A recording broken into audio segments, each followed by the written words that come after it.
Bismillah.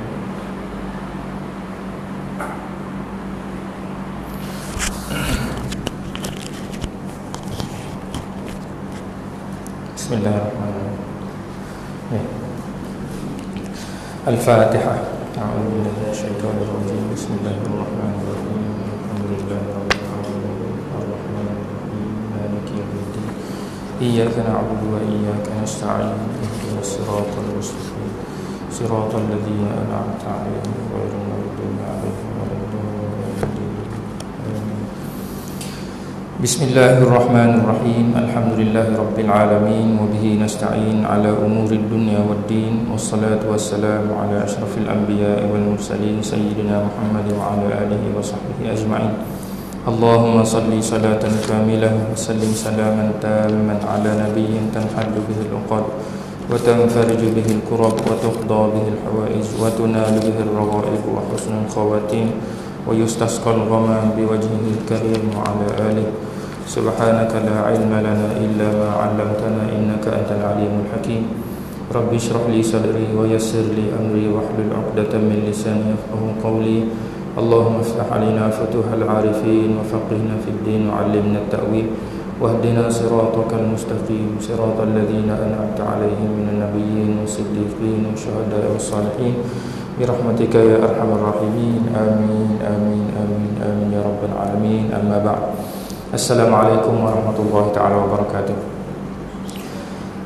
Alhamdulillah, tinggi-tinggi syukur kepada Allah Subhanahu wa ta'ala. Kita teruskan lagi pengajian kita pada pagi ini, yang mana pada minggu yang lepas alhamdulillah kita selesai baca sekali lalu kata-kata aluan daripada Fadilatul Syekh Muhammad Nazrul bin Abdul Nasir, penasihat Ruwak Jawi, hafizahullah. Jadi kita baca sekali lalu dan kita sebut bahawa di dalam kata-kata aluan dia ni, dia mengandungi banyak isyarat kepada perkara-perkara asas yang penting berkenaan dengan, khususnya berkenaan dengan pemula yang ingin nak, kita katakan nak berjihad untuk ilmu lah. Maknanya para penuntut ilmu ni secara asasnya ada perkara-perkara penting yang dia kena tahu dulu supaya dia masuk untuk duduk dalam ibadah menuntut ilmu ni dalam keadaan yang kita kata apa? Ala basirah. Maknanya ada pencerahan dengan jalan dan manhaj yang betul. Kita bincang berkenaan dengan hadis, hadis may yuridillahu bihi khairan, dan kita bincang berkenaan dengan elemen-elemen hak penting bagi seorang menuntut ilmu. Kita bincang juga pada minggu lepas marhalah, kita sebut peringkat-peringkat bagi para penuntut. Kita sebut minggu lepas peringkat bagi para penuntut ilmu ni ada 3, sebagaimana hak disyaratkan di dalam kata-kata aluan beliau ni lah. Pertamanya peringkat mubtadi. Peringkat mubtadi ni adalah peringkat yang paling bawah dan paling asas sekali. Mubtadi ni adalah siapa dia? Kalau kata kita cuba ingat semula, mubtadi ni adalah peringkat yang mana seorang penuntut itu masih lagi belum mampu untuk nak gambarkan masalah-masalah dalam mana-mana bidang ataupun cabang ilmu. Jadi dia tidak boleh nak gambarkan lagi masalah ataupun dipanggil usul masalah, perkara-perkara usul dalam perbincangan ilmu tu. Kita katalah ilmu fiqh yang kita nak bincang ni, ilmu fiqh yang kita nak bincang ni, antara usul masalahnya kita sebut secara contoh, solat tu wajib, solat as-salatu wajibah. Ini satu masalah dalam ilmu fiqh. Maknanya perbincangan dalam ilmu fiqh berlegar di sekitar masalah ni lah. Jadi orang yang paling awam sekali, orang paling kita kata apa, hak paling rendah sekali lah dalam hal menuntut ilmu ni, peringkat mubtadi ni, kita katakan contohnya dia tidak tahu lagi semayang tu wajib. Jadi menjadi kewajipan kepada dia masuk untuk mengaji ilmu fiqh, dia akan tahulah bahawa semayang tu wajib. Itu contoh. Dan kalau kata kita ambil contoh yang lain lagi, wuduk wajib untuk nak tunaikan semayang. Jadi ni juga satu masalah. Kita tahu belaka dah lah, cuma kita nak gambar. Ada lagi orang yang mungkin berada di peringkat mubtadi tapi dia bawah lagi. Maknanya orang tidak tahu lagi pun usul masalah ni. Rukun-rukun wuduk ada berapa? 6 perkara contohnya. Rukun-rukun semayang ada berapa? Ini masalah-masalah yang kita bincang dalam ilmu fiqh. Dan mungkin ada di kalangan kita yang dah tahu dah, yang menjadikan kita tidak mubtadi dalam hal tu, mubtadi dalam hal lain. Jadi dia nisbi juga. Maksudnya di kalangan kita ada yang mungkin lepas dah, selesai dah peringkat mubtadi dalam bab ibadah, dia tidak selesai lagi marhalah mubtadi, peringkat pemula dalam bab muamalah. Contohnya gitu, dia masih berbeza. Ataupun khusus dalam bab semayang selesai dah mubtadi, belum lagi selesai dalam bab zakat ataupun puasa dan sebagainya.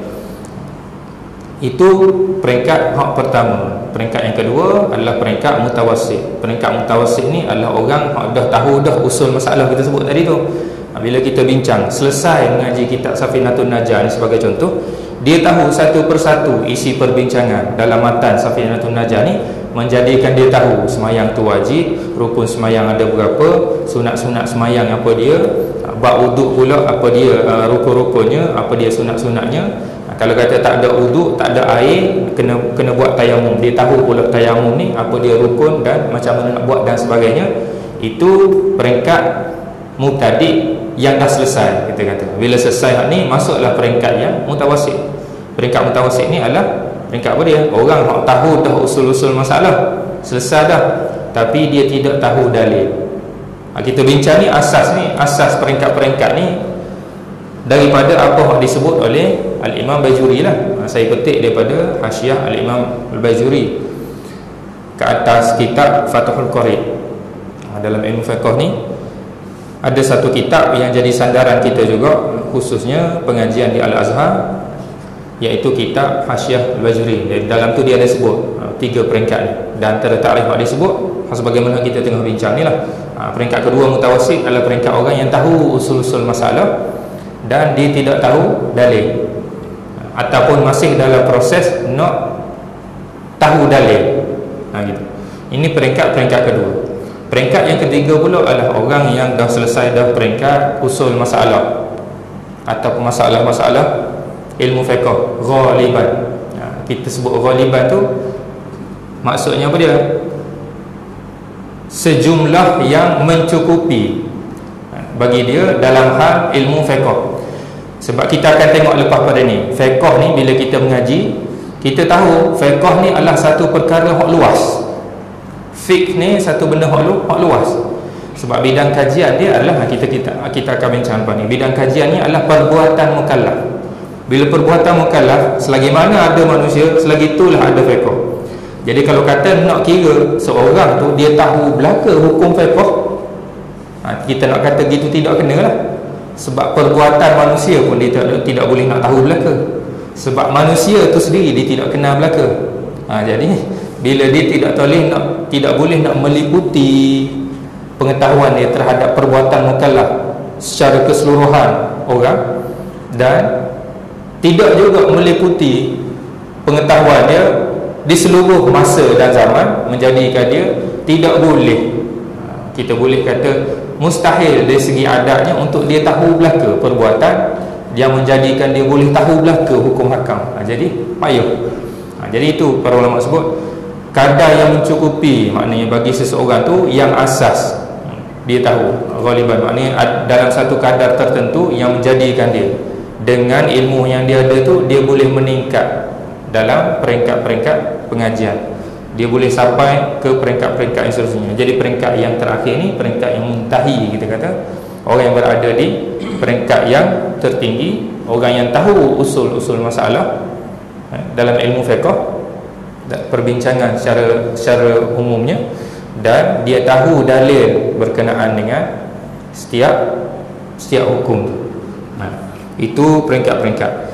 Cumanya ada perkara minggu lepas yang saya sendiri pun berasa macam terlintas hak mengaji. Jadi kita nak khabar tidak ingat. Jadi dah lah, maknanya seminggu tu balik tengok-tengok sikit, oh ni sebenarnya hak mengaji dulu. Jadi sambil-sambil nak peringat tu, bolehlah khabar semula. Jadi peringkat-peringkat ni 3 peringkat ni, hak ni mungkinlah untuk pengetahuan di kalangan kita ni, wallahu a'lam. Kalau kata mungkin, kalau kata ada orang luar lah, kita kata, kalau kata orang luar mari mungkin berat sikit kita nak cover. Tapi lah saya berasa nak cover sebab sambil nak peringat. Dalam peringkat-peringkat ni, kalau duduk dengan Fadilatul Syekh Amru Al-Wardani, dia letakkan peringkat-peringkat pengajian ni, dia bahagikan kepada 3 tu, peringkat mubtadi, mutawassit dengan muntahi ni, dan dia letak takrif bagi ketiga-tiga peringkat tu berdasarkan kepada 3 definisi ataupun 3 maksud ilmu. Bila disebut tentang ilmu, apa dia ilmu? Ilmu ni bila kita sebut ilmu fiqh ataupun ilmu tauhid ataupun ilmu apa-apalah secara mutlaknya, secara umumnya, bila dimaksudkan ilmu tu dia membawa maksud apa dia? Bila disebut ilmu dia membawa maksud tiga maksud. Tiga maksud. Maksud yang pertama adalah masalah, macam yang kita bincang tadi tu. Bila sebut ilmu fiqh, dia boleh juga membawa makna apa dia? Masalah-masalah yang kita bincang dalam ilmu fiqh. Jadi orang yang ada ilmu fiqh ni, orang yang ada apa dia? Orang yang ada masalah-masalah ilmu fiqh dalam kepala dia. Dia tahu semayang tu wajib, dia tahu puasa bulan Ramadan wajib, dia tahu rukun-rukun puasa apa dia tahu rukun semayang, dia tahu rukun wuduk, dia tahu maknanya segala hak perbincangan, hak khususnya dalam kitab Safinatun Najah ni, isi perbincangan ni, dalam tu dia tahu masalah-masalah. Itu kita panggil orang yang ada ilmu fiqh. Boleh juga bawa makna tu. Jadi al-ilmu merujuk kepada apa dia? Masalah-masalah yang dibincangkan dalam ilmu. Bila kita sebut ilmu, masalah-masalah yang dibincangkan. Jadi boleh kita kata orang yang ada ilmu fiqh adalah orang yang ada masalah-masalah perbincangan dalam ilmu fiqh tu dalam kepala dia. Atau mungkin kita kata orang yang hafal matan ke, contoh. Orang yang hafal matan ke, orang yang hafal satu persatu masalah yang ada dalam kitab ni, kita panggil orang tu berilmu. Sebab ilmu tu boleh rujuk kepada makna masalah. Itu satu. Yang keduanya, ilmu dia bawa maksud qawaid ataupun kaedah-kaedah.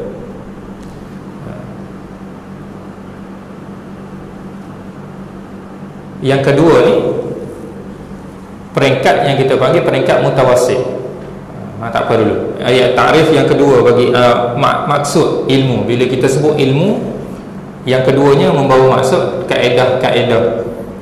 Kaedah-kaedah ni kalau bahasa Melayu kita ni cara, dia bukan cara. Kaedah ni apa dia? Kaedah ni satu pernyataan yang umum yang di bawah dia tu terkandung banyak furuk yang boleh dikaitkan dengan dia. Itu kita panggilkan kaedah. Jadi maksud kedua bagi ilmu merujuk juga kepada kaedah. Jadi orang yang berilmu, kita boleh kata orang yang ada kaedah-kaedah tadi tu, yang mana dengan kaedah tu dia boleh kaitkan, nisbahkan apa-apa hukum dengan satu-satu perkara lain hak dia nampak hak di bawah kaedah tu. Yang ketiganya adalah al-malakah.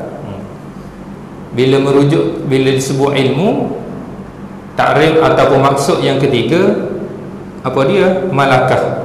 Malakah ni kita panggil apa dia? Malakah. Kita nak terjemah apa dia sama?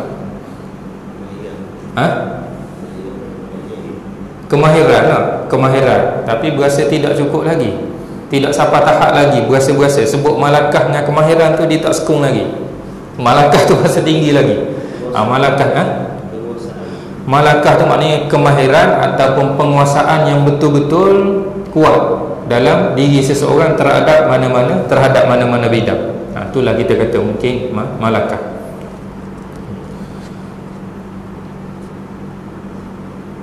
Malakah ni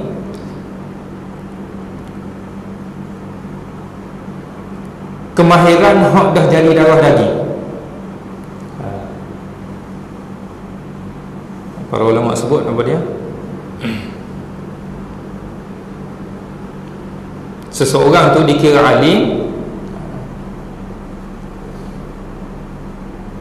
lamma sara al-ilmu lahu sajiyatan. Bila mana ilmu tu pada diri dia ni jadi sajiyah. Jadi sajiyah ni maknanya jadi sifat, jadi darah daging. Itu maksud alim, maknanya orang yang berilmu. Jadi orang yang berilmu, kita sebut orang berilmu ni adalah ilmu tu pada batang tubuh dia ni jadi darah daging tu. Kalau kata ilmu fiqh ni dalam bab hukum lah, senang. Kalau kata nak buat perumpamaan lain lagi, kalau kata doktor, orang yang ada ilmu kedoktoran sungguh, doktor, maknanya dia darah daging dia ilmu perubatan. Jadi bila pergi ke orang lain, saya ada pengalaman, ada kawan duduk di Mesir, anak sakit kulit, sakit kulit. Jadi gilah rata cari doktor, nak tanya pasal sakit kulit, gi dengan doktor ni, gi sengah-sengah gi ke klinik, gi ke hospital tu, dia mari bincang ramai doktor, nak tengok masalah anak dia sakit kulit ni. Jadi sampai tahap tu, maknanya doktor ni tidak tahu nak kata tidak tahu mana pun tidak kena. Mungkinlah satu benda yang pelik bagi dia, bagi doktor-doktor tu. Setengah-setengah hospital sampai tahap tu. Jadi ada hak cadangkan krim, ada hak cadangkan ubat macam-macam. Tapi tidak selesai. Last kali dia dengar cerita, cuba pergi ke seorang doktor yang kata kalau penyakit kulit selesai dengan dia. Gilah ke doktor tu di nak kabur sama tepat. Bukan Sabit. Ni di kalau belah Abbasiyah tu, Syariat Khalifah tu, benda tu nama dia. Syariat Khalifah Makmum. Tak apalah. Jadi dia pergi situ, dia pergi kat doktor tu. Ada sekali saya kebetulan dia pergi kat doktor tu, kita pun masuk tengok doktor tu tua sungguh. Tua sungguh ni memang sungguh tak itu. Maknanya tua sungguh. Tapi pakai spek, maknanya dia nak tengok, nak cek kulit anak kawan tu tadi tu. Maknanya pakai spek khusus pula nak tengok. Dia tengok kulit tu. Ambil ubat ni, dia kata. Dia tulis, ambil ubat. Bahasa kita ni, kita panggil siar lelet tu. Maknanya sekali guna tu, maknanya nampak dah kesan. Mana 3-4 tempat dia pergi tadi, setengah-setengah tempat tu 2-3 orang doktor mari tengok. Pelik sakit kulit tu. Jadi bila pergi kat doktor tu, maknanya dia tengok, hari ni ambil kertas tulis. Soyak kertas tulis, pergi beli ubat ni farmasi. Bayar mahal lah sikit. Jadi dengan bayar mahal tu mula-mula mari ragu-ragu juga. Sebab apa? Sebab banyak dah tempat kita pergi kan. Tapi mungkinlah dengan orang duk cadang tu berasa dengan ramai orang mari, dengan dia pun nampak tua, maknanya nampak legend sungguh lah doktor tu. Nampak legend sungguh. Maknanya dia beri ubat tu bolehlah sedap hati sikit. Umur kok lah sembuh. Jadi lepas guna sekali dua tu memang sembuh. Kita nak kata beza doktor-doktor hak sampai tahap panggil sama dia tengok benda tu pelik tadi, dengan doktor hak kita panggil legend tadi tu. Hak malakah tadi tu, kita nak kata ada malakah tadi tu pada doktor tadi tu. Doktor hak legend. Maknanya dia tengok tu dia tahu dah. Ni dalam bidang perubatan. Sama juga dalam bidang-bidang lain pun. Dalam bidang fiqh, dalam bidang ilmu agama kita ni pun gitu juga. Tengok je sekali lalu perbuatan orang hak fakir. Fiqh ni ada dalam darah daging dia. Dia tengok tu dia tahu dah hukum mana. Jadi lepas pada tu, kalau kata bincang lagi mari, makanlah masa 24 jam pun bentang dalil, dia juga akan betul. Sebab apa? Sebab fiqh tu jadi malakah dia. Ni 3 peringkat yang dilambangkan. 3 maksud ni, maksud ilmu. 3 maksud ilmu ni lah yang membuahkan 3 peringkat tadi tu. Maksud ilmu yang pertama adalah masalah. Masalah ni bukan masalah kita sebut dah kan, hak tidak biasa mengaji agama. Bila sebut masalah, jangan duk gambar masalah kita. Masalah tak ada piti, masalah sakit demam, masalah malas. Itu bukan masalah. Bukan masalah hak dimaksudkan. Masalah yang dimaksudkan ialah satu pernyataan yang merujuk kepada perbincangan mana-mana bidang. Yang makna kedua adalah apa dia? Kita kata apa dia itu qawaid, kaedah. Makna yang ketiga malakah. Jadi orang yang berada di peringkat mubtadi, ataupun peringkat umum, dia masih lagi berlega di peringkat masalah dalam perbincangan mana-mana ilmu. Tu kita nak kata dia masih lagi berlega di peringkat masalah. Kalau kata kita ukur diri kita, kalau kata kita masih lagi duduk berlega di dalam masalah mana-mana perbincangan, di dalam mana-mana ilmu, kita kata dalam ilmu fiqh ni kita masih lagi belum meliputi, kita masih lagi tidak tahu. Mungkin dalam bab sembahyang kita tahu. Kalau kata sebut bab haji, apa dia rukun dia, kita mari tidak telitah lagi. Tu maksudnya kita masih lagi di peringkat mubtadi. Sebab usul-usul dalam masalah perbincangan ilmu tu kita masih lagi belum kuasai ataupun belum tahu. Peringkat yang kedua, peringkat mutawassit, adalah peringkat orang yang berada di peringkat kaedah.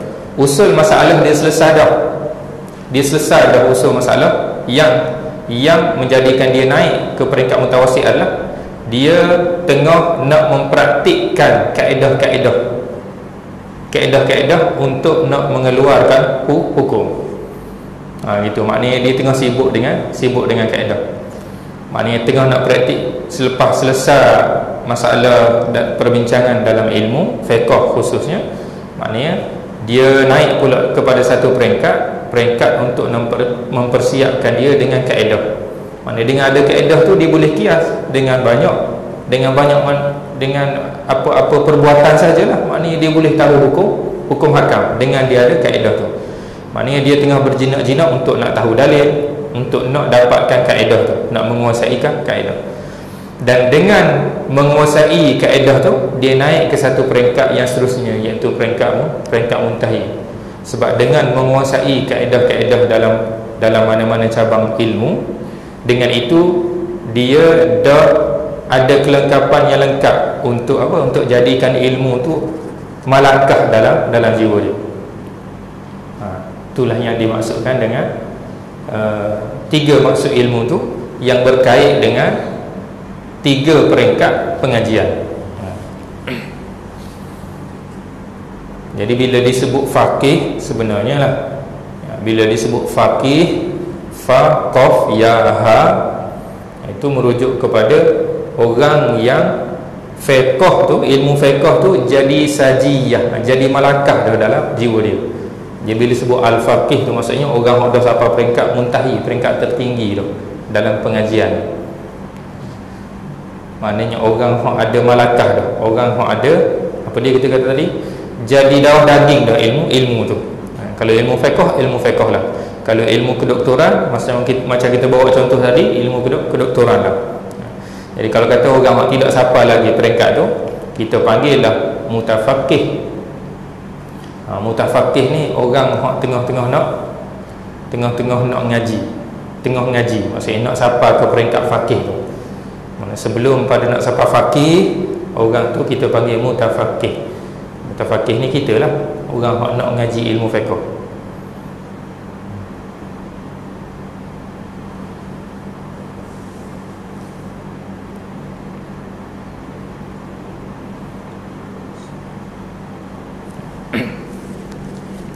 Baik, itu benda yang kita bincang dah pada minggu lepas, untuk jadi panduan umum lah kepada kita. Khususnya kalau kata duduk di akademi ni, kita memang susun pengajian. Kita mengaji ni, marhalah pengajian ni dia bukan khusus kepada bidang fiqh saja, bidang lain pun gitu. Dan mungkin kita boleh letaklah kalau kata kita susun pengajian dalam ilmu Al-Quran. Baca Al-Quran peringkat mubtadi'nya guana, peringkat mutawassitnya kita nak letak guana, peringkat muntahi guana. Jadi bila kita susun gitu, maknanya kita ada marhalah dalam kita nak bawa anak-anak yang kita didik tu untuk masuk mula-mula dengan peringkat ni, lepas tu pada peringkat ni, lepas tu barulah peringkat ni. Yang keduanya, dia membantu kita untuk mengajar, membantu kita untuk mengajar. Bila kita nak mengajar orang, kita tahu peringkat mana kita nak tekan ni. Sebab anak-anak murid depan kita ni, kita tahu ni peringkat permulaan. Kalau peringkat permulaan, tak payah nak masuk peringkat tinggi-tinggi. Muqarrar ataupun silibus yang ada depan kita pun, kita boleh tahu dah sakat ni je, biar dia pegang sakat ni dulu. Lepas sakat ni barulah naik peringkat seterusnya. Itu panduan bagi kita yang mengajar pula.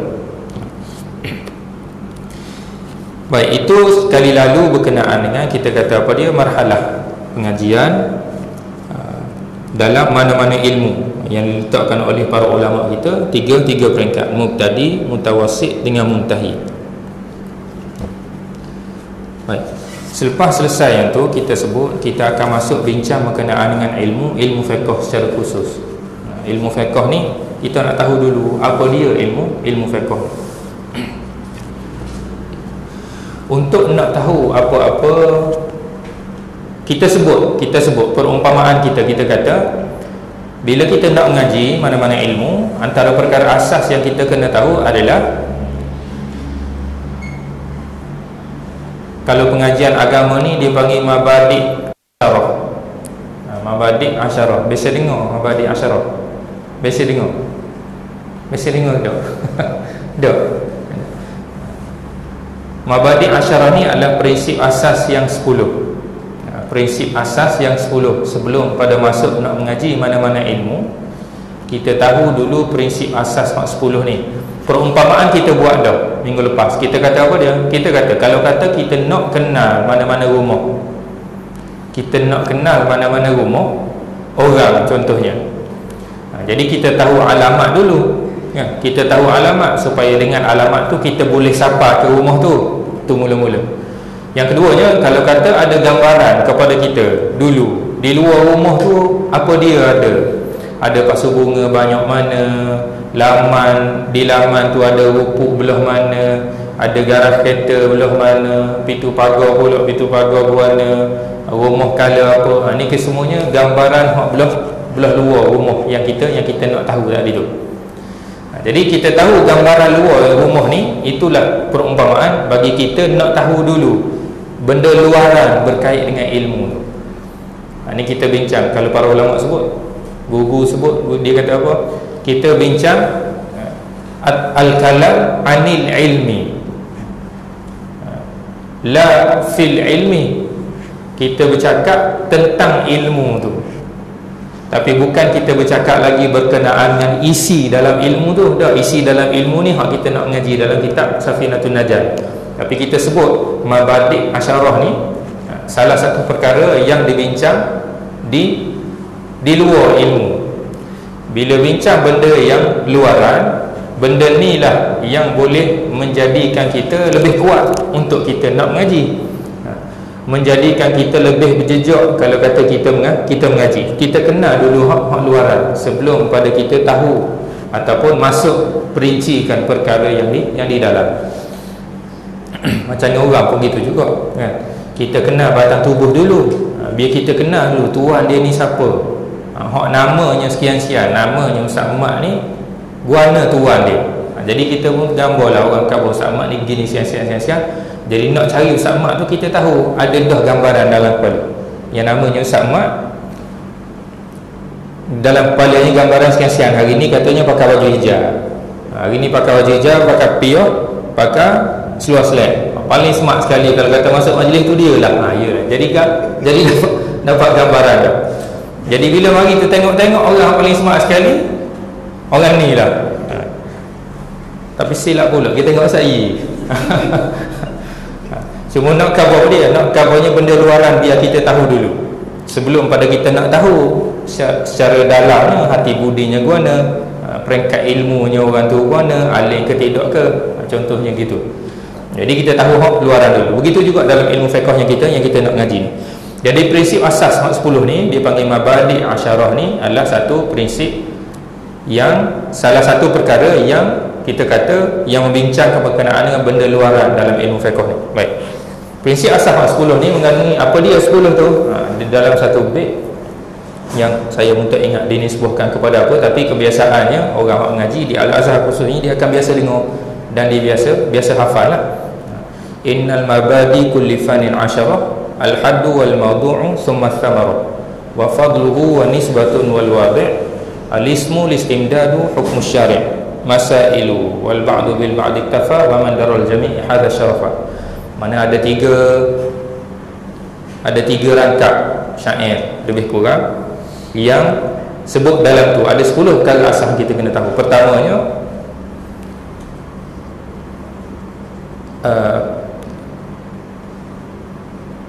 Al-haddu. Al-haddu ni maksudnya ta'rif ataupun definisi. Yang keduanya al-mawdu'u, iaitu bidang kajian dia. Al-haddu wal-mawdu'u. Thumma yang ketiga as-samarah. Yang ketiganya samarah. Samarah ni kita terjemah kepada buah-buah ataupun hasil ataupun faedah yang kita boleh daripada mengaji ilmu. Tiga. Yang keempatnya fadluhu, kelebihan ilmu tu, kemuliaan ataupun ketinggian ilmu tu.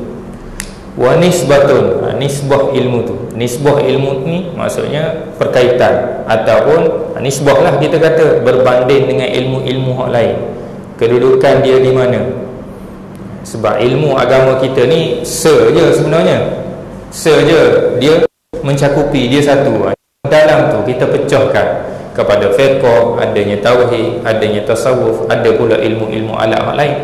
Jadi perkaitan dia dengan ilmu-ilmu lain dalam keseluruhan ilmu agama tu apa dia? Tu nisbah. Yang keempatnya yang keempat ke? Yang kelima ke? Yang keenam ke? Al-wadi'.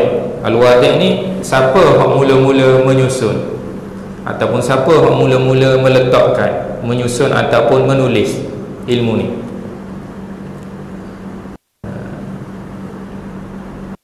Yang ketujuh, yang ketujuh al-ismu, nama. Dia jadi tidak tersusun sikit lah, sebab kita susun ni ikut apa dia, ikut bait syair tadi tu. Kalau nak susun semula, nama ni mula-mula lah kan? Lepas tu definisi ilmu ni apa dia, lepas tu bidang kajian dia apa dia, faedah mengaji apa dia, sehinggalah ke bawah. Nama, lepas tu al-istimdad. Al-istimdad ni sumber ataupun tempat kita ambil ilmu ni. Ilmu ni daripada mana sumber dia? Yang macam ilmu fiqh ni sumber dia daripada Quran hadis lah. Sumber dia daripada wahyu. Yang seterusnya hukum syarak. Al-ismul istimdad, lepas tu hukum syarak. Hukum syarak mengaji ilmu ni. Fardu ain ke, fardu kifayah ke, ataupun sunat ke, itu hukum mengaji. Yang seterusnya itu 9 lah, benar? 9 lah. Yang last sekali masailu. Masailu ni masalah secara umum dalam ilmu fiqh ni. Jadi kita tahu masalah-masalahnya apa dia, berkait dengan semayang, berkait dengan puasa, dan berkait dengan semayang pula ada pula bawah tu banyak. Bila sebut bab semayang ni, marilah bincang bab wuduk. Kalau kata dalam bab wuduk juga bersaing dengan wuduk juga apa dia, tayamum. Kalau kata nak wuduk tu perlukan air, bincang bab air pula.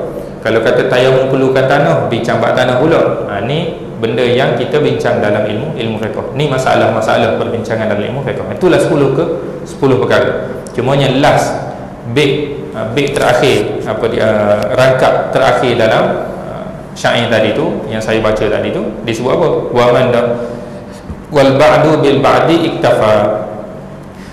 Kalau kata kita tahu sebahagian dia pun sudah mencukupi. Sudah mencukupi. Wa man daral jami' hadza syarfa, dan barang siapa yang tahu keseluruhannya ke 10 perkara ni, dia dapatlah kemuliaan tu. Dapat kemuliaan. Baik. Sebahagian kita hari ni kita tidak nak bincang 10 lah. Tidak nak bincang 10. Kita sebutlah dalam beberapa perkara, dan yang paling asas 3 perkara. 3 perkara pertama yang kita tulis tu. Al-haddu, al-mawdu'u, as-samarah. Ta'rif ilmu tu. Yang keduanya bidang kajian ilmu ni. Yang ketiganya adalah faedah kita mengaji ilmu ni. 3 perkara ni hak paling asas sekali. Kalau kata pergi mengaji dengan mana-mana guru pun, kalau kata dia tidak sebut semua 10 perkara ni untuk kita tahu pun, dia bagi kepada kita 3 perkara ni. Sebab 3 perkara ni lah yang paling asas sekali kita nak tahu dalam mana-mana ilmu. Jadi kalau ilmu fiqh, kita akan tengok berdasarkan 3 perkara ni lah. Apa dia? Pertamanya ta'rif, yang keduanya maudhu', bidang kajian, yang ketiganya adalah samarah, iaitu faedah kita mengaji. Kalau duduk dengan Fadilatul Syekh Amru, biasa dia mula dengan maudhu' dulu. Sebab maudhu' ni bidang kajian. Bidang kajian ni lah yang menentukan definisi dia, definisi ilmu ni kan. Takkan dah definisi ilmu ni ataupun ta'rif ilmu ni dia tak ada kaitan dengan bidang kajian. kita kaji bidang batang tubuh manusia. Kaji bidang batang tubuh manusia. Lepas tu kita pergi buat definisi bahawa ilmu ni adalah suatu ilmu yang membincangkan berkenaan dengan bahan-bahan galian dalam tanah. Dia jadi ada kaitan ke tak? Tak. Nak cover apa dia? Sekali lagi, kita kaji bidang batang tubuh manusia, bidang kajian ataupun maudhu', kita kata salah satu ilmu tu adalah batang tubuh manusia yang kita nak rujuk kepada ilmu perubatan. Jadi dia tak akan mari takrif pada ilmu perubatan ni, ilmu perubatan tu sebagai satu ilmu yang merujuk kepada bahan-bahan galian dalam tanah. Ada. Dia tak akan jadi takrif gitu. Takrif dia akan merujuk juga kepada apa dia? Kepada bidang kajian tu. Barulah kena, barulah sekung kan. Jadi lagu-lagu mana pun, asas yang kita nak kena tahu dulu adalah bidang kajian. Itu sebahagian pandangan daripada para ulama. Khususnya sebahagian yang saya ambil daripada Fadilatul Syekh Amru Al-Wardani lah. Baik. Kita tengok dulu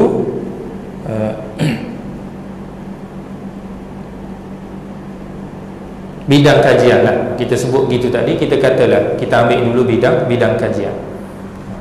Bidang kajian dalam ilmu fiqh ni apa dia? Perbuatan mukallaf. Bidang kajian dalam ilmu fiqh ni perbuatan mukallaf. Dari sudut apa dia? Perbuatan mukallaf ni banyak kan? Maknanya kerja buat. Istilah kita mudah, kita kata apa dia? Bidang kajian dalam ilmu fiqh ni kerja buat orang, perbuatan orang. Tidak kira lah perbuatan tu perbuatan hati ke, ataupun perbuatan dengan anggota ke, ataupun perbuatan dengan lidah. Tiga perkara tu. Jadi perbuatan ni adalah bidang kajian dalam ilmu fiqh. Tapi perbuatan tu ada sudut dia pula. Ada sudut, ada haisiah dia panggil. Kaji perbuatan manusia dari sudut apa dia? Kalau dari sudut kesihatan, perbuatan manusia dari sudut kesihatan, kita panggil ni ilmu apa dia? Ilmu bersenam-senam je lah, dia panggil ilmu benda. Nak covernya perbuatan manusia. Jadi kat situ bukan kajian ilmu fiqh lah. Kajian ilmu fiqh adalah perbuatan manusia dari sudut nak nisbahkan hukum kepada dia. Itu maksudnya bidang kajian ilmu fiqh. Perbuatan manusia ataupun af'al al-mukallafin. Af'al al-mukallafin ni perbuatan mukallaf dari sudut kita nak letakkan hukum pada perbuatan tu. Itu sudutnya. Dia bukan perbuatan mukallaf hak kita nak apa dia? Perbuatan mukallaf, contohlah perbuatan mukallaf yang nak letak kesan dia kepada hati. Itu bukan perbincangan ilmu fiqh lah. Ini perbincangan dalam ilmu tasawuf mungkin. Sebab hati ni adalah ilmu tasawuf. Jadi kalau kata tengok perbuatan mukallaf yang merujuk kepada kesan dia kepada hati, ni kita boleh kata ni perbincangan ilmu tasawuf. Mungkin gitulah. Kena tanya orang hak dalam ilmu tasawuf pula lah mana. Cuma kita nak kata tadi, boleh faham belaka bidang kajian dalam ilmu fiqh. Kita nak kaji apa dia? Kita nak kaji perbuatan manusia. Perbuatan manusia dari sudut apa dia? Dari sudut kita nak nisbahkan hukum kepada perbuatan tu. Bukan berkait dengan sudut-sudut hak lain. Baik. Daripada bidang kajian tu lahirlah kita kata apa? Masalah dalam ilmu tu. Masalah dalam ilmu fiqh ni, contoh macam semayang. Semayang ni perbuatan. Wudu ni juga perbuatan. Apa dia lagi? Berkomor ke, basuh muka ke, itu dalam bab wudu lah. Apa dia lagi? Jual beli pun perbuatan. Jadi kesemuanya ni perbuatan. Yang mana dengan perbuatan ni kita boleh nisbahkan hukum kepada perbuatan tadi tu. Hukum jual beli ni harus, contohnya. Basuh muka, hukum dia harus juga. Kalau tidak nak semayang kan? Kalau nak semayang, basuh muka dalam wuduk tu jadi wajib. Tu hukum dia. Apa dia lagi? Berkomor ni perbuatan kan? Biasa-biasa tengoklah hukum dia keadaan mana. Tapi dalam bab semayang, dalam bab wuduk, hukum dia sunat. Jadi perbuatan-perbuatan dari sudut kita nak nisbahkan hukum kepada dia. Jadi bila ada maudhu' ni ataupun ada bidang kajian ni, dia membentuklah masalah dalam ilmu tu. as-solah wajibah. Jadi kita nisbahkan hukum kepada maudhu' ni, kepada bidang kajian ni, dia terbentuklah satu masalah dalam ilmu. Al-wudu' wajib contohnya, kan? Ataupun apa sahaja lagi lah perbuatan yang mana kita nisbahkan hukum, kita sandarkan hukum fiqh kepada perbuatan tu, dia terjadilah masalah dalam ilmu tu, ilmu fiqh. Tu satu. Yang keduanya, maudhu' ni lah dia membezakan ilmu dengan ilmu lain. Dia membezakan ilmu ni, ilmu fiqh ni dengan ilmu lain. Maudhu' bidang kajian ilmu fiqh adalah perbuatan mukallaf. Kalau kata tengok kepada ilmu lain pula, ilmu lain dia contohnya kita kata ilmu hadis. Ilmu hadis bidang kajian ni apa dia? Hadis-hadis Rasulullah, ataupun apa yang disebut, apa yang bersandar dengan Rasulullah SAW. Sama ada Rasulullah sebut ke, sifat-sifat ke, perbuatan Rasulullah ke semua berkait dengan Rasulullah, itu bidang kajian ilmu hadis. Jadi dia ada pemisah kat situ. Kita boleh tahu maknanya ilmu fiqh ni adalah ilmu yang berkait dengan perbuatan mukallaf, kita tak hukum pada perbuatan.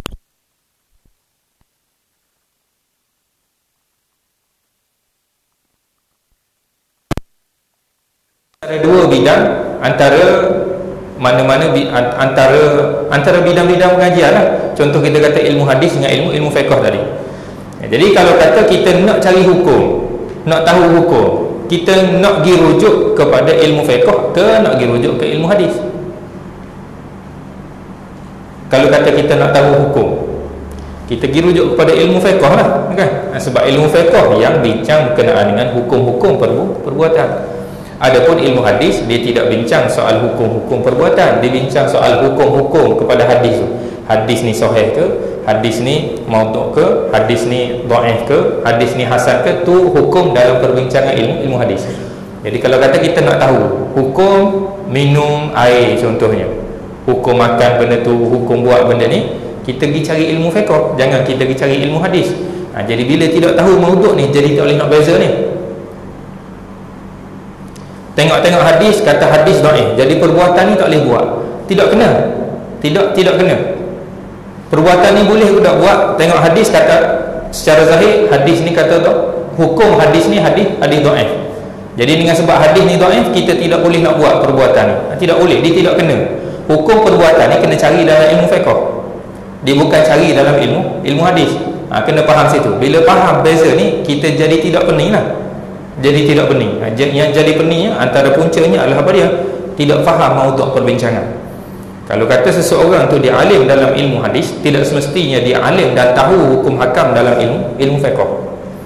Sebab yang dia alim dalam ilmu hadis tu, dari sudut nak tentukan hukum dalam hadis tu. Itu salah satu bahagian dalam ilmu hadis. Maknanya dia nak tentukan hukum dalam ilmu hadis tu kepakaran dia. Tapi dengan dia boleh menentukan hukum pada hadis-hadis ini, tidak menjadikan dia alim untuk menentukan hukum-hukum dalam ilmu fiqh, melainkan dia juga duduk pada jalan mengaji ilmu fiqh dan diiktiraf sebagai orang yang alim dalam ilmu fiqh.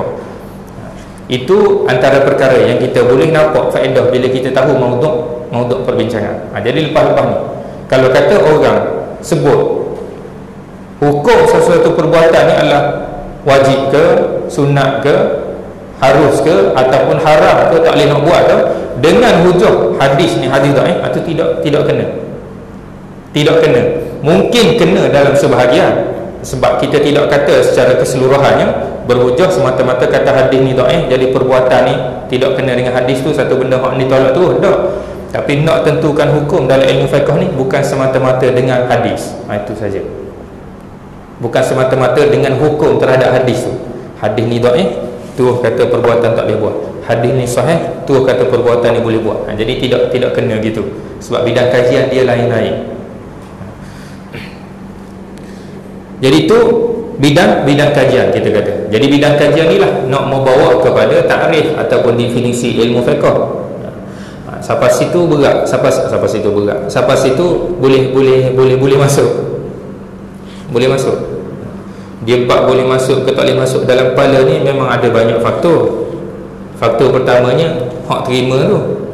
Dan faktor keduanya, hak nak suap ni. Hak nak suap ni, hak boleh terima tu kadang comel dah. Hak nak suap ni kadang tidak kena cara, tidak masuk juga. Tidak masuk. Jadi kalau ada yang tidak kena dari sudut hak nak suap ni, dari sudut hak nak tuang ni, kabur lah.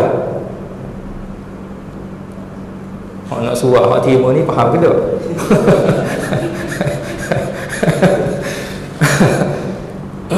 Maknanya kau ada masalah lah dari sudut apa hak saya sebut ni, ada hak tidak difahami. Kabur lah, kabur. Kadang-kadang berasa berat juga. Kadang-kadang sendiri dengar, bila dengar semula rakaman, kadang-kadang di sekolah dulu terutama, ini sambil nyemak. Di sekolah dulu berasa adalah sikit kelebihan Allah Ta'ala beri bab cakap ni. Tapi kurangnya mana? Kurangnya bila dengar semula, ataupun time kita tengah cakap tu, maknanya perkataan tengah tubik ni, perkataan tengah tubik perkataan tu, otak tengah mikir, ni benda apa aku nak cakap ni, perkataan tengah tubik. Ada time berasa gitu. Maknanya apa dia? Memang orang lepas pada tu akan kabur. Abang sedap cakap dia tu, memang sedap abang cakap, tapi maaf banyak tak faham benda. Ini di sekolah dulu.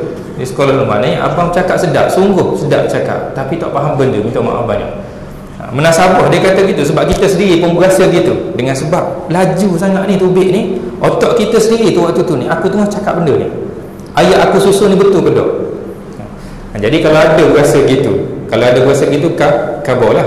Kadang-kadang mungkin tidak tersusun ayat, mungkin payah nak faham. Kalau angguk belaka tu mungkin faham lah. Mungkin lah surah pada Allah Ta'ala lah lepas pada tu. Lepas pakat doa lah, biar boleh masuk belaka hak kita bincang pada hari ni. Baik, daripada maudhu' ni lah dia lahirnya apa dia? Lahirnya definisi, lahirlah ta'rif. Ta'rif ilmu fiqh ni apa dia? Kalau kata dalam bahasa Arabnya, al-ilmu bil ahkam asy-syar'iyyah al-amaliyah. Boleh tulis, nak tulis? Mari kita tulis sikit.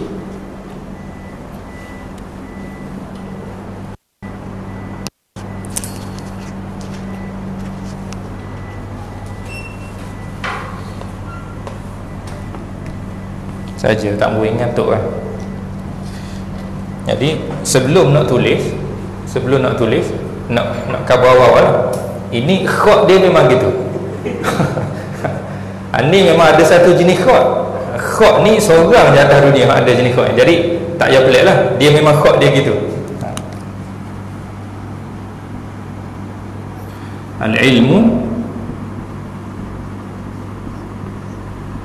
bil ahkam asy-syar'iyyah. Comel. Kalau kata comel lah khot dia ni. Tapi dia memang satu jenis kategori khot lah. Satu jenis kategori khot.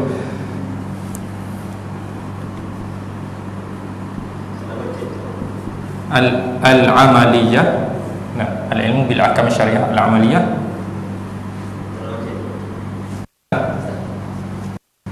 Tunggu. Dengar boleh? Ada tekan.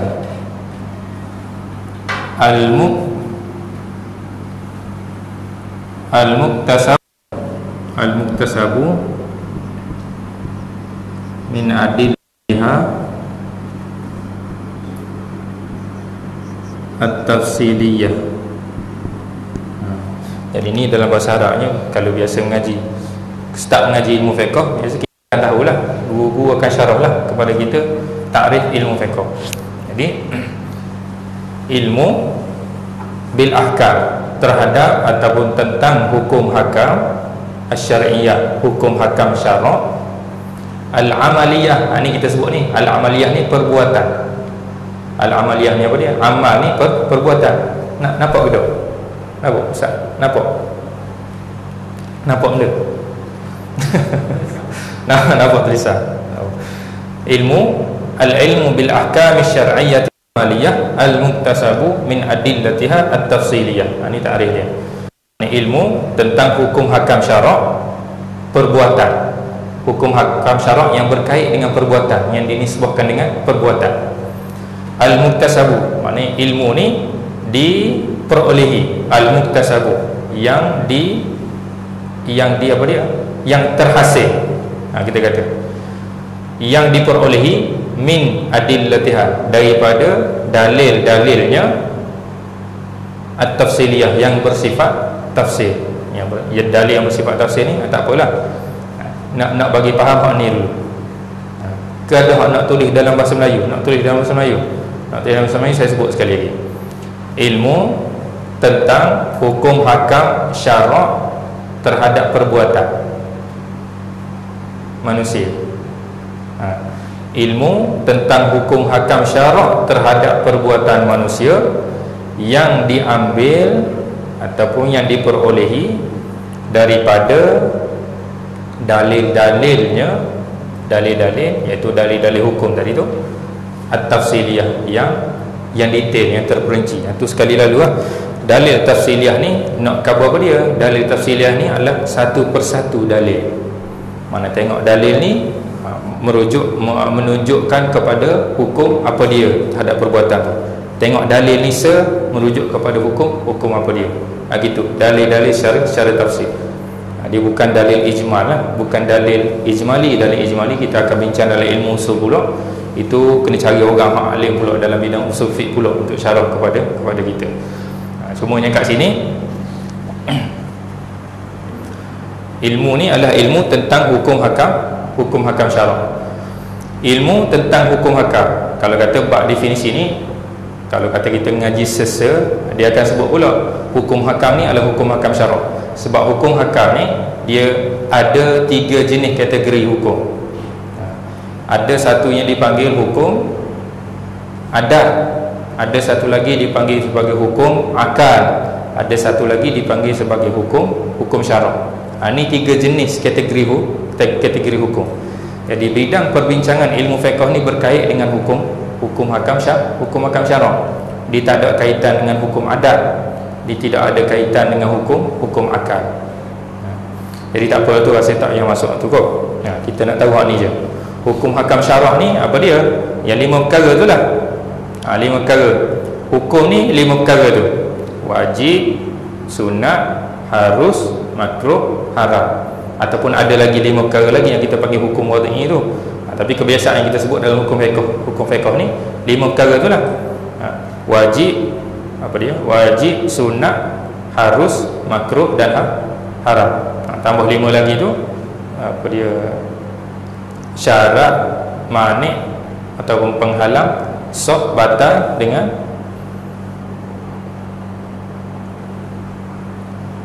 apa dia lagi?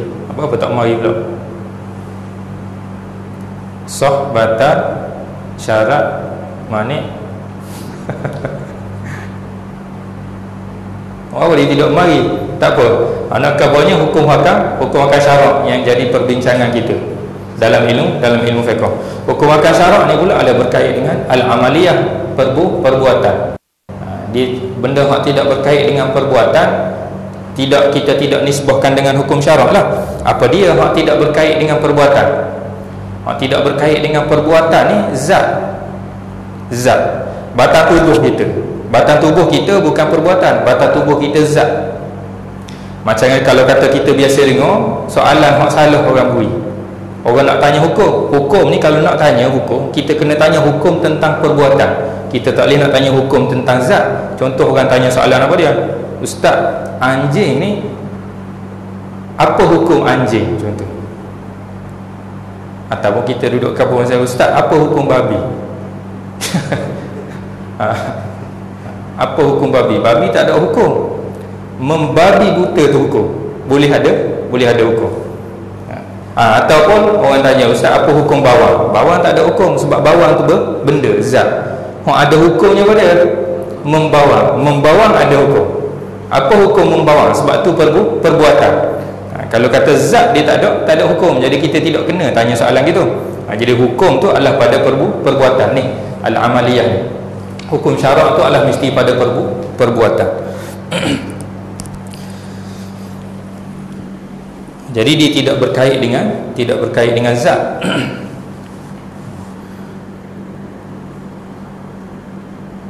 Apa lagi? Tidak berkait dengan apa lagi?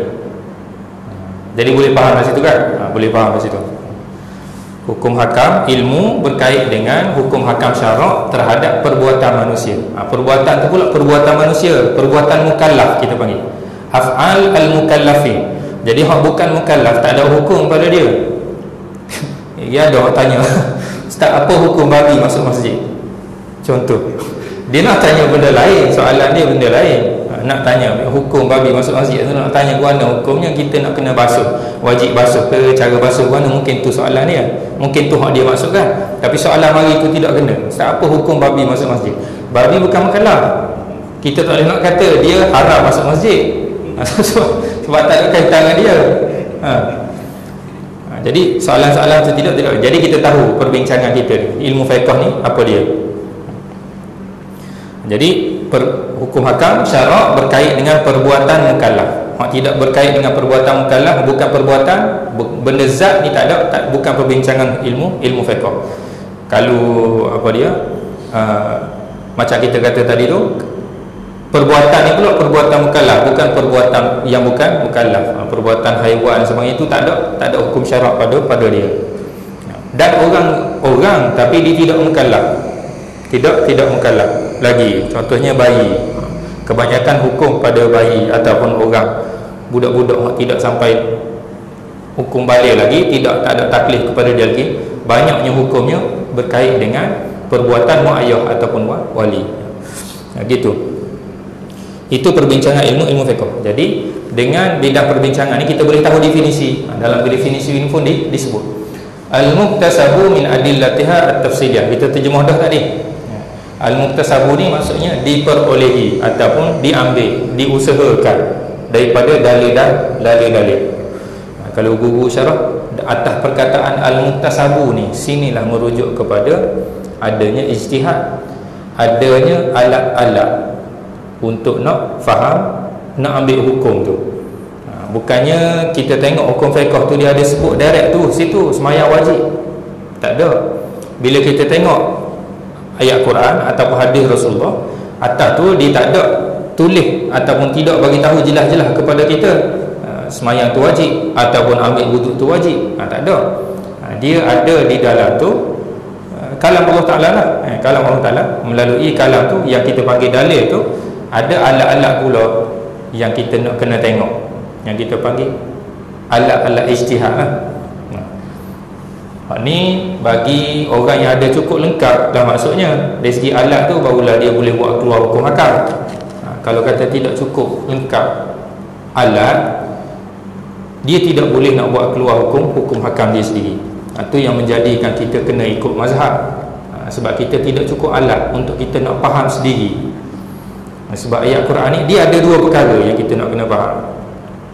Perkaranya pertamanya ada benda yang kita panggil nas ataupun ada benda yang kita panggil wahyu. Ni satu benda yang kita panggil wahyu. Ni panduan kepada kita.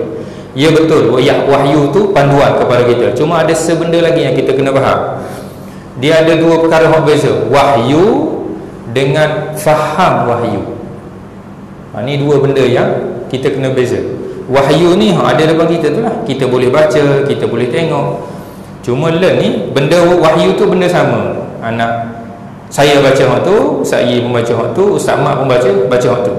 Cuma kita boleh jamin ke tak hak kita baca tu benda sama, kita faham? Tak semestinya kan.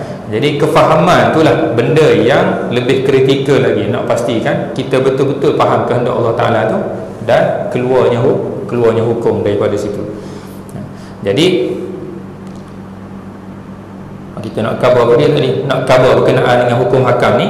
Al-muktasab ni, diperoleh ni, maksudnya terhasil ni bukan semata-mata dengan kita tengok gitu terus nampak hukum dalam tu. Ada orang yang ada cukup alat hak lengkap, barulah dia boleh tahu, barulah dia boleh apa dia? Boleh tahu hukum ataupun kehendak Allah Subhanahu Wa Taala. Baik. Panjanglah juga kan cara bahasa takrif ni. Kat situ selesai dah kan? Selesai dah. Maudhu' bidang kajian. Yang ketiganya adalah kita selesai cara bahasa maudhu', kita selesai cara bahasa ta'rif, kita selesai cara satu lagi apa yang kita kena tahu juga adalah samarah, iaitu buah-buah ataupun faedah kita mengaji ilmu fiqh. Faedah kita mengaji ilmu fiqh ni menjadikan kita mari berasa sama ada penting ataupun tidak kita mengaji ilmu fiqh. Lebih pada tu lagi, dengan kita tahu faedah-faedah ni menjadikan kita berasa nak mengaji ke tidak ilmu fiqh, ataupun nak jadikan ataupun tidak bidang fiqh ni sebagai bidang kita. Kalau kata nak mengaji agama, dia kadang-kadang kena ambil satu-satu bidang untuk jadi pengkhususan dia, hak mana minat dia. Nak minat mengaji ilmu tauhid ke, nak ambil bidang akidah ke, nak ambil bidang hadis ke, nak ambil bidang fiqh ke, samarah ni lah, maknanya faedah-faedah mengaji ni dia kena tahu dulu. Kalau tahu faedah-faedah mengaji, barulah dia mari berasa minat nak mengaji, ataupun berasa minat nak cebur dalam bidang-bidang tertentu, khususnya bidang fiqh kita tengah bincang. Jadi samarah dalam bidang fiqh ni banyaklah faedah-faedahnya. Kalau kata kita mengaji ni secara umumnya kita dapat keredaan Allah Ta'ala, itu satunya. Tapi secara khusus dalam ilmu fiqh, bila kita mengaji ilmu fiqh, kita akan tahu apa dia? Kita akan tahu hukum hakam ataupun kehendak Allah Ta'ala terhadap perbuatan-perbuatan kita di atas dunia ni. Kita tahu kehendak Allah Ta'ala, ataupun kita tahu suruhan-suruhan Allah Ta'ala untuk kita buat, dan kita tahu kehendak Allah Ta'ala untuk kita tinggalkan apa-apa larangan yang dia larang untuk kita buat atas dunia ni. Ini ilmu fiqh pandu kita. Sebab macam kita sebut tadi, wahyu yang kita ada ni, Al-Quran, hadis, jadi panduan kepada kita untuk kita hidup. Jadi daripada wahyu ni lah kita nak tahu apa dia Allah Ta'ala nak suruh kita buat, apa dia Allah Ta'ala nak suruh kita larang, Allah Ta'ala nak suruh kita tinggal. Jadi macam mana kita nak tahu apa yang Allah Ta'ala suruh dan apa yang Allah Ta'ala tinggal? Jadi kita kena tengok daripada wahyu tu. Jadi cara nak tengok daripada wahyu tu adalah ada dalam ilmu dia panggil ilmu fiqh ni lah. Ilmu fiqh ni lah yang orang-orang yang faqih yang boleh tengok dalam boleh perhatikan wahyu ni sajalah, maknanya dia boleh keluarkan hukum daripada Al-Quran dan hadis tu. Barulah kita boleh tahu hukum perbuatan ni guana-guana. Jadi itu faedah ataupun perkara-perkara yang kita boleh bincangkan, yang kita bincangkan berkenaan dengan mabadi ilmu fiqh yang 10. Setakat ni boleh pergi setakat tu. Maknanya panjang-panjang ni 3 perkara je kita nak bincangnya. Tadi sikit sambung minggu lepas berkenaan dengan marhalah pengajian tu. Sambil-sambil nak ingat, ni kita masuk bincang berkenaan dengan mabadi ilmu fiqh yang 10 tu kita sebut. Tapi yang paling asasnya 3 perkara. Pertamanya definisi ni, ta'rif ilmu fiqh ni. Yang keduanya bidang kajian ilmu fiqh yang membezakan bidang kajian dia dengan bidang kajian yang lain. Dan yang ketiganya faedah mengaji ilmu fiqh. Jadi dalam ilmu fiqh ni apa yang kita nak kena faham antara perkara yang penting tadi itu. Ada benda yang kita panggil nas, iaitu Al-Quran dan hadis tu kita panggil nas ataupun wahyu. Ada perkara yang kita panggil sebagai kefahaman terhadap wahyu tu. Ini benda yang kita kena faham sungguh. Dia ada beza dua ni. Semata-mata nak ambil wahyu sebagai panduan, itu kalam yang betul. Tapi kadang-kadang yuradu bihi al-batil, dikehendaki dengan kalam tu perkara yang batil, perkara yang rosak, yang punah. Kita nak ambil wahyu sebagai panduan, itu betul. Kalam tu betul. Tapi kalam tu boleh juga bawa makna meminggirkan kefahaman hak betul terhadap wahyu tu. Maknanya nak ambil wahyu sebagai panduan tapi tidak faham dengan betul. Jadi nak faham dengan betul ni kena mengaji, dan nak faham dengan betul ni ada ahli dia dalam nak memahami wahyu tu. Sebab kefahaman ni, sebab hak kita warisi daripada Rasulullah sallallahu alaihi wasallam bukan wahyu saja. Bukan wahyu saja, bukan riwayah saja, dok. Dia ada dirayah. Dia ada kefahaman terhadap wahyu tu. Kalau kata sekadar turun kepada Rasulullah sampaikan kepada para sahabat selesai situ je. Sahabat tak akan ditanya dah Rasulullah. Sebab maknanya kalau kata cukup dengan wahyu tu mari dan kita faham sendiri, sahabat-sahabat sendiri tak akan ditanya dah kepada Rasulullah berkenaan dengan apa-apa. Ataupun di kalangan sama sahabat sendiri tu pun, bila Rasulullah dah wafat, dah lengkap. Bila dah lengkap wahyu dah, sahabat-sahabat sama dia pun kalau kata cukup dengan wahyu yang ada, sahabat-sahabat ni tak akan dah ngaji dah dengan sahabat lain. Dia cukup dengan wahyu yang ada depan dia. Tapi benda tu tidak terjadi. Yang berlakunya apa dia? Yang berlakunya di kalangan para sahabat tu pun, dia pergi menuntut ilmu dengan sahabat lain.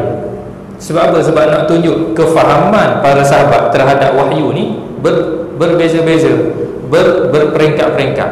Ada yang tahu ayatnya gini tapi tidak faham apa yang dimaksudkan. Jadi dia pergi tanya sahabat lain.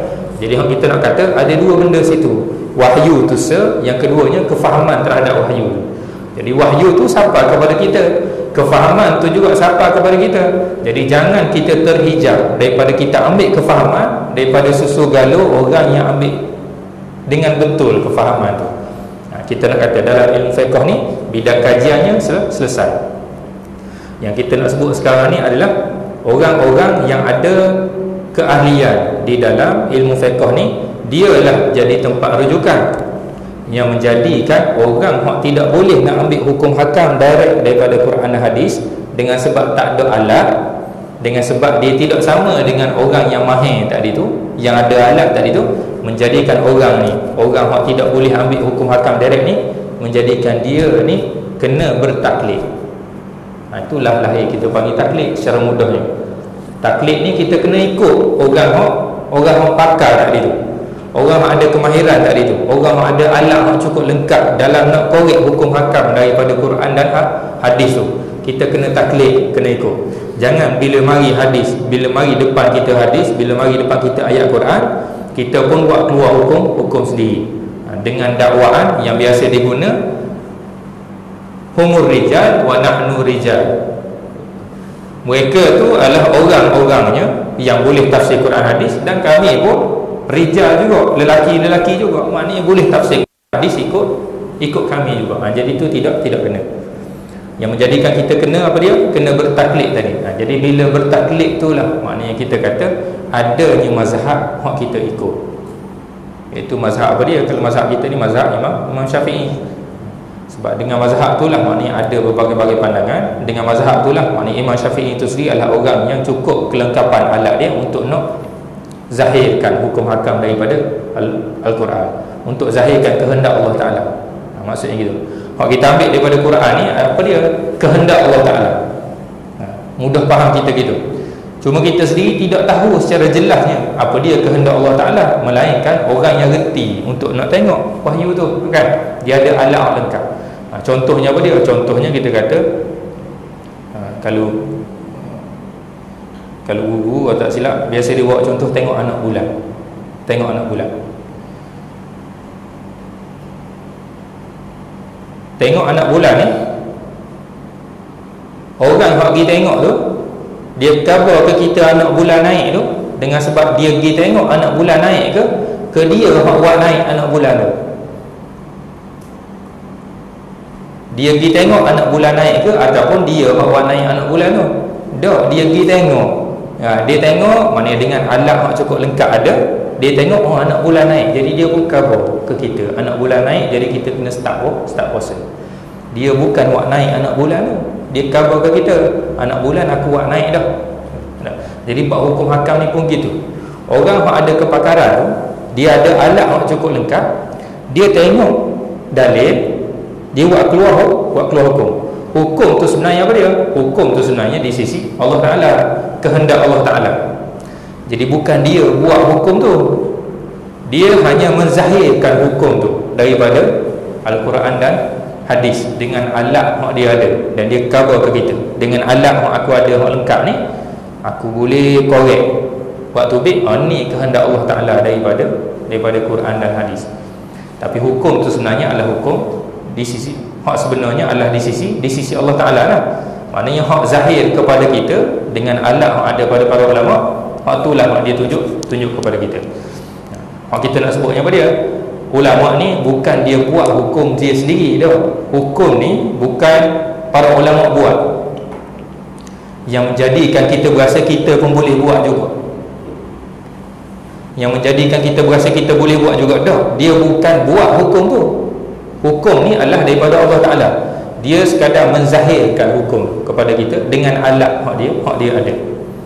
Jadi kalau kata kita tak ada alat, janganlah kita pergi terjun nak ambil daripada Quran hadis tu semua hukum untuk kita beramal. Tak boleh. Kena rujuk kepada ahli dia. Dalam bab rujuk kepada ahli inilah yang menjadikan kita kena ikut mana-mana mazhab. Sebab ni dia panggil sekolah dah. Ini sekolah dah. Apa dia panggil? Sekolah pemikiran mazhab ni. Maknanya situ ada pandangan Imam Syafi'i, dan ada pula para ulama lepas pada tu yang mengkaji pandangan dia, yang mengambil alat-alat sebagaimana alat-alat dia ada, yang menjadikan mereka ni mampu pula untuk nak buat keluar hukum hakam daripada Al-Quran dan Al-Hadis, yang menggunakan usul ataupun alat-alat yang dah ditunjuk, diwarisi dah daripada Imam Syafi'i. Jadi kita kalau tak ada alat, kita ikut je lah. Sebab tu kita orang awam ni ataupun orang yang umum ni, kita panggil kita ni bertaklid. Itu sebabnya kita kena ada mazhab, dan itulah sebabnya kita ambil mazhab Imam Syafi'i sebagai pegangan kita. Panjang lah dok kat buku sebelah. Cakap benda tidak banyak mana pun. Mana 3 perkara tu kita nak kata. Apa dia? Mengaji ilmu fiqh ni asas-asasnya setidaknya 3 perkara ni. Cumanya apa yang saya nak sampaikan tu boleh faham belaka lah kan. Ilmu fiqh ni apa dia. Itu benda yang kita nak bincang pada hari ni. Sampai situ je kot.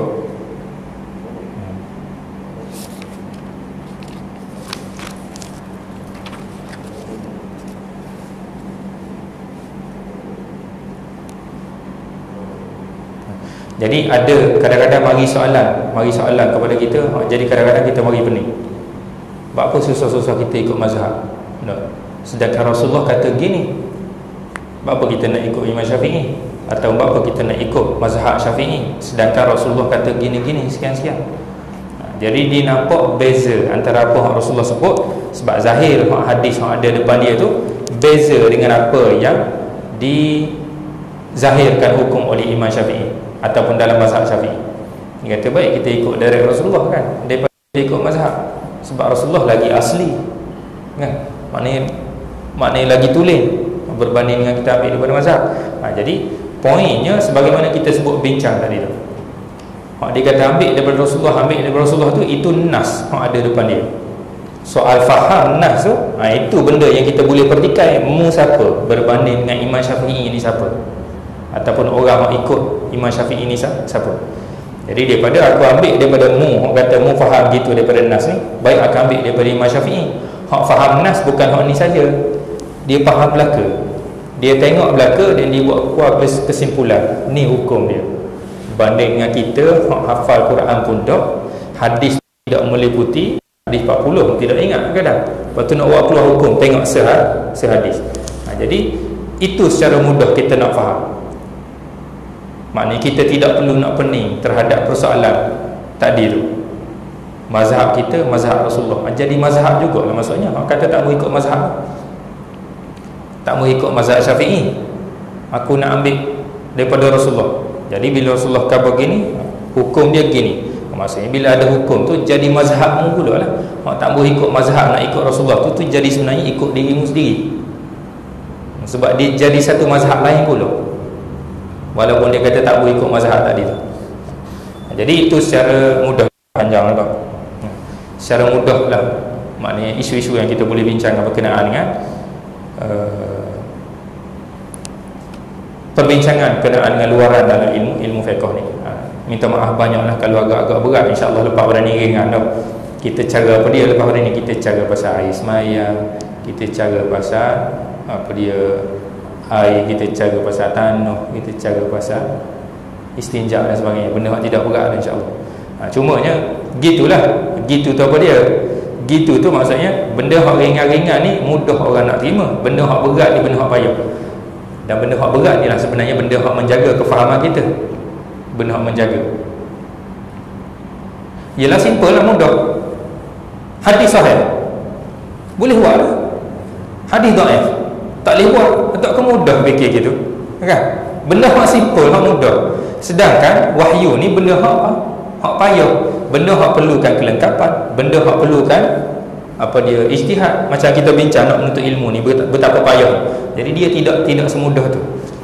Tapi dengan sebab selapis maklumat hak kita ada ni, kita tidak pergi pedas sikit. Bila tak pergi pedas, jadi kita mudah terima lah. Mudah ni hadis dhaif jadi tak boleh buat. Hak ni hadis sahih jadi boleh buat. Hak ni mudah tu je. Jadi kalau orang tidak masuk betul-betul mengaji dalam ilmu fiqh ni, dia akan mudahlah terima kenyataan gitu. Tapi hakikatnya tidak semudah tu lah. Tidak semudah tu. Sebab tu benda berat ni benda hak tak ramai nak ambil. Jadi bila tak ramai nak ambil, ramailah jadi mudah terpengaruh dengan benda hak simple tak ada tu. Hak Rasulullah buat, kita buat. Rasulullah tak buat, kita tinggal. Tak boleh buat. Jadi tak mudah gitu kan. Jadi beramai hak tu ialah payah apa agama ni kan. Wallahu ta'ala a'la wa a'lam. Sebelum tu ada nak tanya. Banyak Ustaz tak boleh nak tanya sebab tak faham benda. Rasulullah dia mewarisi dua perkara. Yang pertama wahyu itu. Yang kedua kefahaman dia banyak tu. Biasa dia pokok yang sahih ni. Dan tadi tu ba'di.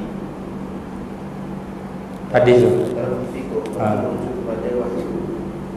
Riwayatnya adalah yang saya tak tahu saya sebut Syekh Sahabat Syekh sebut hadis dalam tengah-tengah Nabi meninggalkan kefahaman tak ada wahyu ataupun kisah atau ada.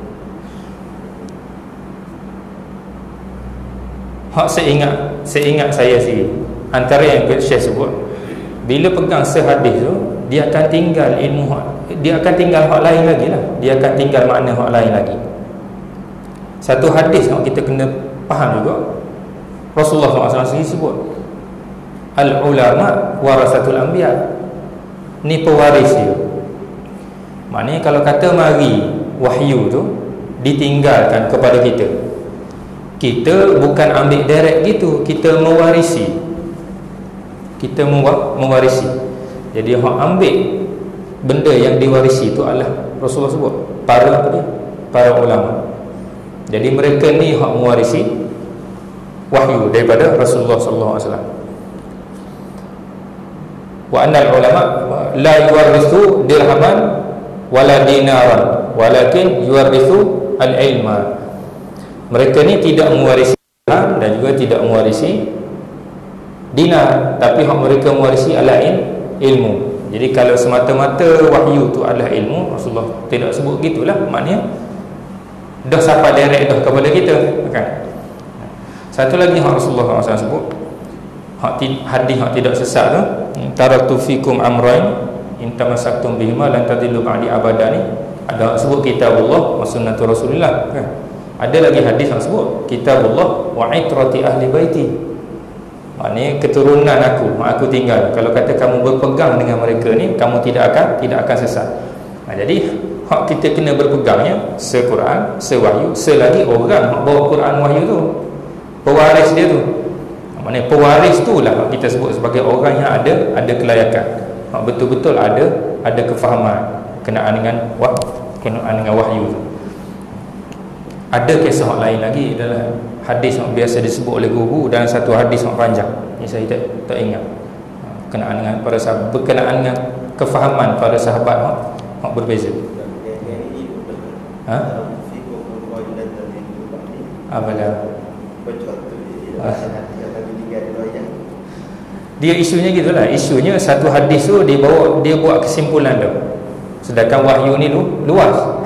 Wahyu ni maknanya satu-satu kesimpulan ataupun hukum kita sebut ni nak keluarkan satu-satu hukum oleh Imam Syafi'i ke ataupun para imam kita ni, dia bukan tengok kepada satu hadis, dia tengok secara keseluruhan ada kaitan ke tak isu dengan hadis-hadis yang lain lagi. Jadi waktu turun ke hadis tu dulu, tengok hadis ni ada pertentangan ataupun tidak. Bila ada pertentangan, macam mana kita nak harmonikan, macam mana kita nak selesaikan. barulah kita boleh keluar satu hukum. Jadi secara zahir hukum akhir hak keluar tu nampak bezalah dengan satu hadis hak mungkin hak ada dalam kelompok banyak hadis tu, tapi kesimpulan ni hukum ni dah dikeluarkan hasil daripada kita purah belaka dah, daripada nas tu, daripada wahyu tu. Bukan kita ambil daripada terus kita buat kesimpulan.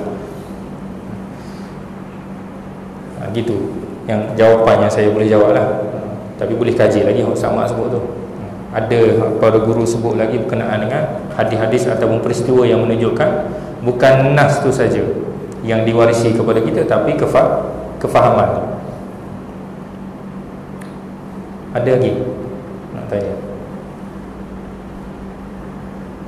Ada. Bagi muslimat ni senyap lah. Saya pun tak tahulah faham ke tak, tapi nampak angguk je lah. Hak senyum tu nampak senyum, hak tidak senyum tu ya sebab duduk di sebalik tu kan. Senyum tu sebab ustaz cakap seorang, tak tahulah. Cakap seorang lah ustaz tu. Wallahu ta'ala a'la wa a'lam. Tak ada nak tanya? Mungkin masuk ilmu fiqh nanti lah kot. Masuk ilmu fiqh kok banyak pula nak tanya, ustaz pula tak ada nak jawab lagi. Tapi tak apalah, biar banyak tanya kan. Biar boleh balik kaji, biar boleh balik rujuk semula bahagian ustaz pun. Kalau tak ada apa-apa, kita tutup sini lah, muka sebelah kita. Wallahu ta'ala a'la wa a'lam. Subhanakallahumma wa bihamdika asyhadu an la ilaha illa anta astaghfiruka wa atubu ilaik. A'udzubillahi minasyaitonir rajim. Bismillahirrahmanirrahim. Alhamdulillahi rabbil alamin wassalatu wassalamu ala asyrafil anbiya'i wal mursalin sayyidina Muhammad wa ala alihi wa sahbihi ajma'in. Allahumma 'allimna ma yanfa'una wanfa'na bima 'allamtana wa zidna 'ilma wastur 'uyubana warzuqna rizqan halalan tayyiban mubarakan wasi'an wa 'amalan mutaqabbala wa sallallahu ala sayyidina Muhammad wa ala alihi wa sahbihi ajma'in walhamdulillahi rabbil alamin.